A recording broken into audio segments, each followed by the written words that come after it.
Morning. Hope everybody's doing good. Here's another new topic. Okay, see this number here? 311. These are actually one of my favorite castings of the air-cooled Type 1. Never mind this little insignia there. Just so y'all know what it is. Basically, what happens to these heads? This set is probably right around 53 to 54 years old. Okay, 1969 is when that number basically arose. Right around that area, 68, 69. And after a while, you know, they get rebuilt numerous times. Some don't. Some are probably still in the factory 1969 squareback or fastback. But anyway, and these are originally their fuel injected heads. What happens is this surface right here, that was your main sealing surface at one time. What happens is they get thin, okay?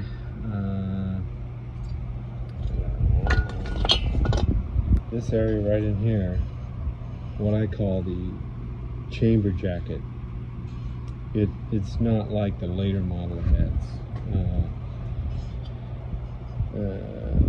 So what happens is after after probably 5 or 10 fly cuts, they start getting thin up in the stud area right here. They start breaking through, and what you need to do, if you were to go to a bigger bore, what would happen is you'd open up a big, huge valley there. Some can seal, depending on what size cylinder you go to. 94s are definitely going to break through. So sometimes people do them and then they're ready to throw them in the garbage can. Well, I've been doing this. Okay, this step right here, this is 200 thousandths thick. This is a solid weld step, okay, that I weld in these heads, and builds it back up and actually gives the heads sort of a new life, you know. And I used to do a lot of them actually, you know, like sand buggy heads that were fly cut down to, you know, for 12 to 1, 13 to 1. And then something happened to the engine, so they put them aside, and I've had some people, oh, these are no good, they're all broken through here. Well, I can fix that, okay? So what I do is I weld up a step right around, you know, 250 thousandths, and I could weld up this too, you know, if I wanted to, but it is kind of costly to do this. I mean, I'm fair, you know, very fair.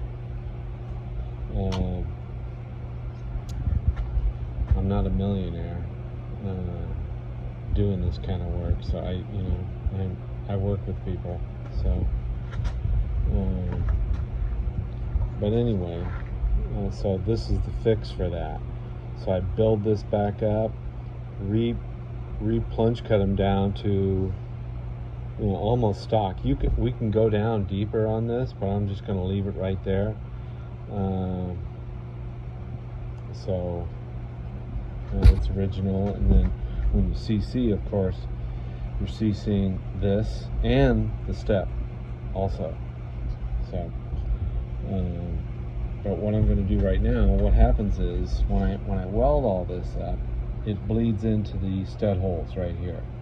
So that means I have to go in and re-drill each and every one of them, you know, down so far, gently, because if you go too fast and if you have a kind of a dull drill bit, it'll want to push this wall out, and then it'll shove it right into the sealing surface, and possibly, then you'll have to, I'll probably go back in and resurface these anyway. But here, let me show you what I'll do here. That one's got some weld in it. Can't see it too much, but you'll see. Check it out.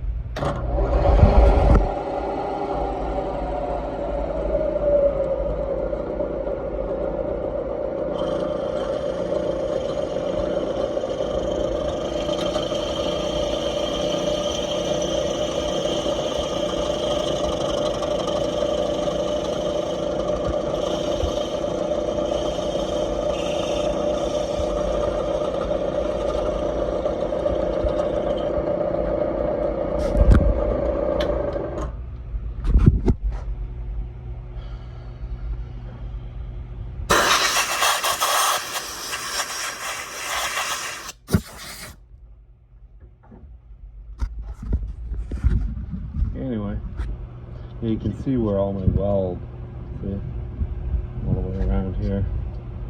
Anyway, if it breaks through there, that's not a big deal because it doesn't seal there anyway. That's what happens when you bore it for 94s anyway. So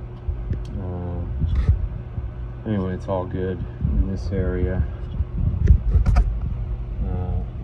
where it actually seals. So anyway, that just gives new life to 5 decades old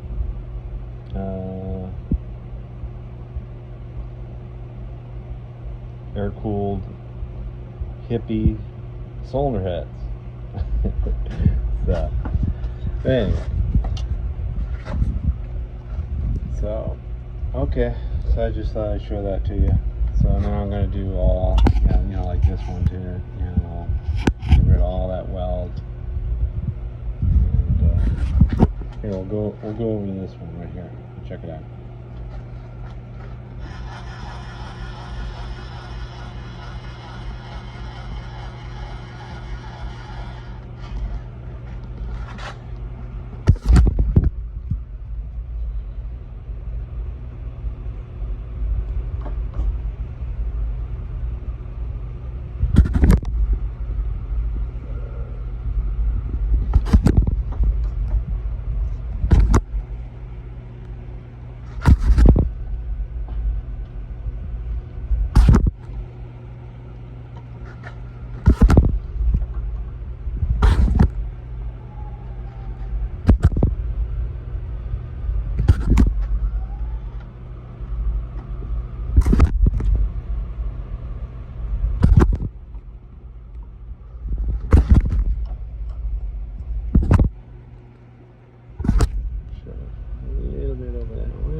Here we go. All set up.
all the weld's gone.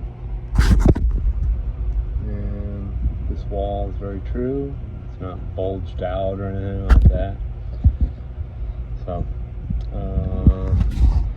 so yeah, there is still some new life left in some of your 50-year-old plus heads. You know, a lot of people, you know, have sand buggies and different race applications, and some of them have some special porting on them that it's kind of hard to throw them away. You know, it's like their old friend. You know, they don't want to do that, but you don't need to. You know, you can bring them back to life with a little, you know, TIG welding, and I mean, you can do it yourself at home if you have a TIG welder, a mill, and a few other things. So, and just, you know, some common sense and some knowledge, and so anyway, I just thought I'd show that to you.